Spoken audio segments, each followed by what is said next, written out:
Hello and welcome back to another episode of the Tromp Entertainment Podcast. I'm your host, Dan Tromp,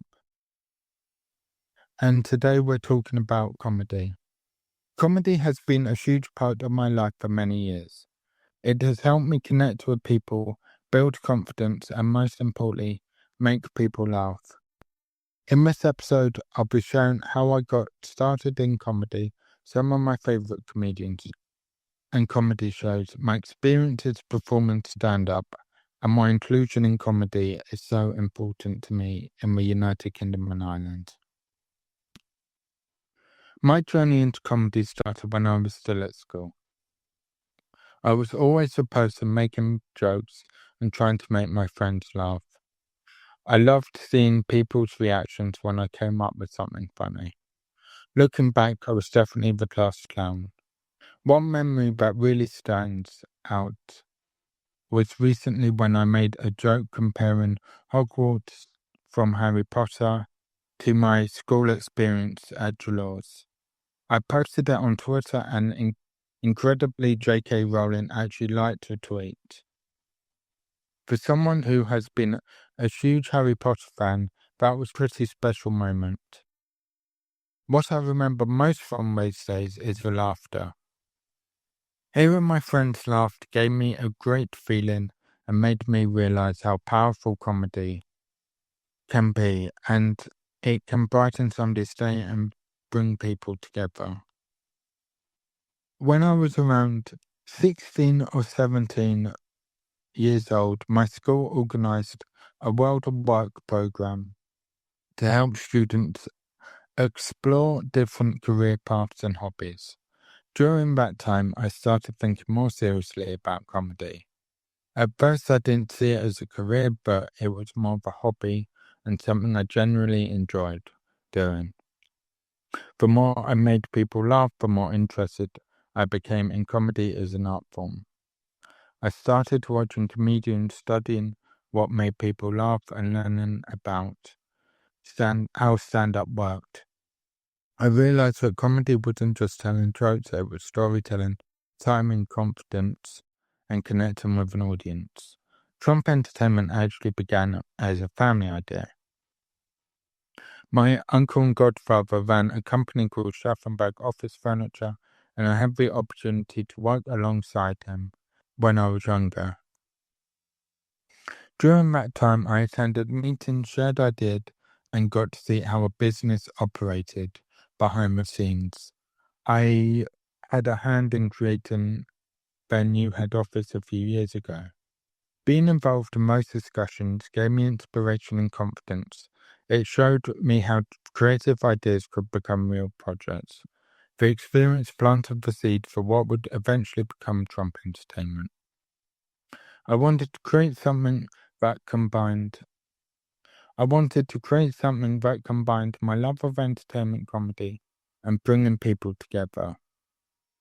One of the biggest milestones in my comedy journey was doing stand-up for the first time in Basingstoke. My first show was in Basingstoke over 20 years ago. I remember being nervous, but when I got on stage and started performing, it felt amazing. What made it more special was knowing that comedians such as Russell Howard and disgraced actor and comedian Russell Brand has also performed on that stage. Later, the comedy nights moved to a pub in London called the Camille des Champs. This venue has become well known in the comedy world, and even Michael McIntyre performed there early in his career. More recently, the event moved to catering. One of the things I'm most proud of is that the catering shows helped me raise money for the Michael J. Fox Foundation. I've now performed stand-up 3 times, and every performance has taught me something new. Performing live is completely different from making friends laugh in a classroom. You're standing in front of people you've never met, and your job is to entertain them. It's challenging but also rewarding. Comedy has also been a big part of my life, and there have been shows and films that I've watched over and over again. Some of my favourite comedy films include Home Alone and Home Alone 2: Lost in New York. They never get old and they still make me laugh today. I'm also a big fan of Shrek. The humour works for both children and adults and is packed with memorable moments. When it comes to television shows that have made me a voice artist, I enjoy Family Guy, The Simpsons, American Dad, Teenage Mutant Ninja Turtles, Friends, and How I Met Your Mother. I also enjoy entertainment shows hosted by Claudia Winkleman and The Graham Norton Show because of the humour and how they engage with their guests. There has been many comedians who have inspired me over the years. My top 5 comedians are Jamie Kennedy, Michael McIntyre, Jim Carrey, Robin Williams, and Russell Howard. I also enjoy the work of Greg Davis, Romus Reagan-Nathan, Ricky Gervais, Jimmy Carr, Josh Widdicombe, Adam Hills, Graham Norton, and Seth Green. Each of them have a unique style, and that's one of the things I love about comedy. There isn't just one way to be funny. Some of the shows that have had the biggest impact on me are Family Guy, The Simpsons, South Park, Teenage Mutant Ninja Turtles, Robot Chicken, and Futurama. I grew up on many of these shows and they helped me shape my sense of humour. I discovered South Park through a friend, whilst I discovered Robot Chicken, whilst I found it whilst channel surfing one day. I enjoyed it so much that I even won a few DVDs related to the show on a Tumblr. One topic that's important to me is disability, inclusion and representation in the comedy and entertainment industries. Unfortunately, in the United Kingdom and Ireland's comedy industry, comedy has not always treated disabled people fairly, as in the United Kingdom and Ireland, they've mocked disabled people since the 1960s and it's still going today. There are some positive examples of disability inclusion and representation in entertainment in America. Breaking Bad featured Audrey Milne, an actor with cerebral palsy playing a character who also has cerebral palsy. In the Harry Potter films, Warwick Davis, who has dwarfism, played several memorable roles in the Harry Potter franchise, but he started his acting career in Star Wars as an Ewok.